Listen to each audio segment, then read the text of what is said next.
Hey Tomoya, do you wanna watch my epic Fortnite TikTok cringe compilation? Oh god! No! Ah! No! Ah! Ah! Ah! I swear it's really funny! No! Ah!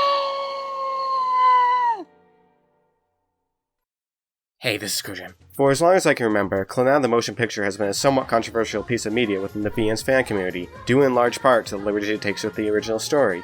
Given that literally every other review of the film can basically be summarized as the movie isn't a direct adaptation of the source material, and as someone who quite likes alternate interpretations of works throughout different mediums, I felt that I would try and analyze it with fresh eyes and judge it on its own merits.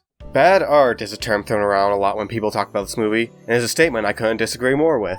While the film's directing can be a little basic at its worst, for the most part, I feel the movie's artwork and cinematography are absolutely gorgeous, with its often stunning compositions, way and energetic animation, and excellent use of lighting. Excessive is a word I feel accurately describes this movie's visuals, often utilizing a variety of fantastical elements, but still managing to strike a balance with the movie's rather down-to-earth setting and plot. They really do a good job at emphasizing the relationship between the two leads, Tomoya and Nagisa.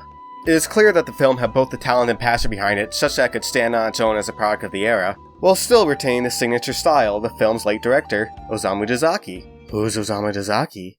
If you don't know, Osamu Dezaki is an old-school anime director who came to prominence in the 1970s, having directed several of the decade's most critically acclaimed shows, including Aim for the Ace, Ashita no Joe, and the second half of Rose of Versailles.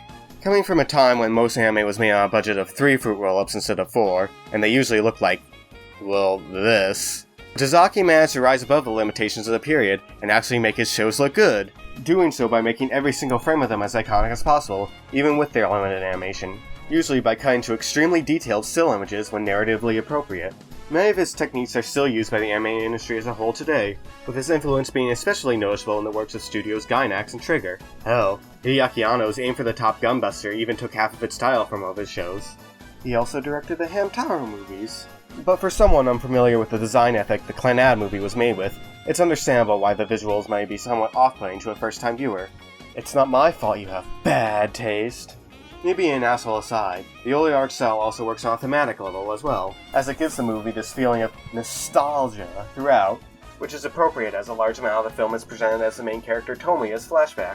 I also like the large set pieces the film uses throughout, like the traffic-heavy bridge the characters cross at night to go home, the weird dark tunnel they go through on the way to Nagisa's house, and the cluttered old toy shop run by a kindly old man, as well as the constant motif of trains in the background. They make the world feel alive, and almost like its own character, something that was a major theme of the TV series, but it itself failed to do. Rushed is another term people throw around when talking about the film that I also have to disagree with. Well, the movie is fairly short, especially in comparison to the VN, running in at a length of only about 90 minutes. In that time, it manages to fully flesh out the characters and ideas most important to its central themes of communication, self-worth, and family. Because Clannad means family, and family means no one gets left behind. Take how the relationship between Tomoya and his father Naoki is developed. We see from the very beginning of the movie that they are distant emotionally from one another, and that while Naoki is clearly trying to make an effort to reconnect with and do his best for his son, Tomoya clearly wants nothing to do with him. As the film goes on, it gradually justifies how they first drifted apart, with Naoki's grief over losing his wife causing him to be emotionally unavailable to a young Tomoya who is facing his own mental demons, and Tomoya's resentment for him after he injured his shoulder and ruined his sports career being the two prime factors, reasons that are tragic, understandable, and most of all, human.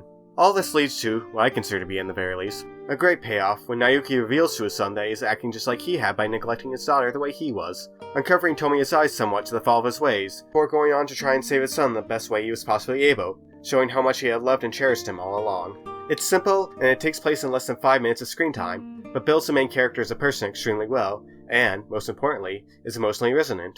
It's not something you need 50+ hours of dialogue interspersed with memes to establish. Romance is also something that has developed very well. Nagisa, unlike Tomoya, actually had a good relationship with her parents and a fairly happy home life. Despite this, however, because of her sickness and weak constitution, she was often forced to stay home from school, and was never really able to go out and make any friends, leaving her with no one her own age she could relate to. She had also secretly carried a lot of guilt while growing up due to her mother and father having to give up their acting careers so they could take care of her. Despite their seemingly opposite personalities, both Nagisa and Tomoya have dealt with the same sense of isolation throughout their lives. They are birds of a feather, and while both have taken different approaches when trying to deal with their respective anxieties, it is clear that they can deeply relate to one another's feelings of loneliness and lack of self-worth.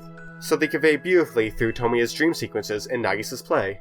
You really get a sense that they bring out the best in one another, whether that be in making one smile, giving the other a sense of purpose, or even helping each other broaden their friend group to include people they had initially been on bad terms with.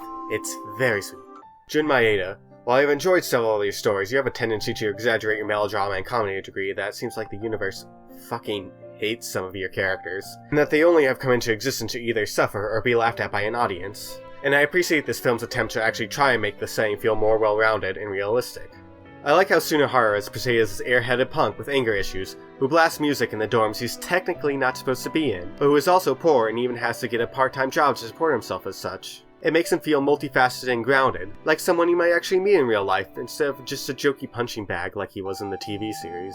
I like that Nagisa actually knows her parents had to give up on their dreams of becoming actors for her sake in this version, and that she's doing the play as both a sort of apology and thank you to them, adding an extra layer of meaning behind her actions in the film, as well as maturity to her character. I like how in this scene, Tomiya awkwardly yells out, asking Tsunohara when he's going to be home after he leaves for his job, as it shows that even though Tomiya tries to put on an outward disposition of cynicism and apathy, inwardly he truly values his relationship with Tsunohara as one of the few people who can actually somewhat understand what he's going through, and doesn't want to be left behind while his friend is gradually taking actions that will make him into an adult.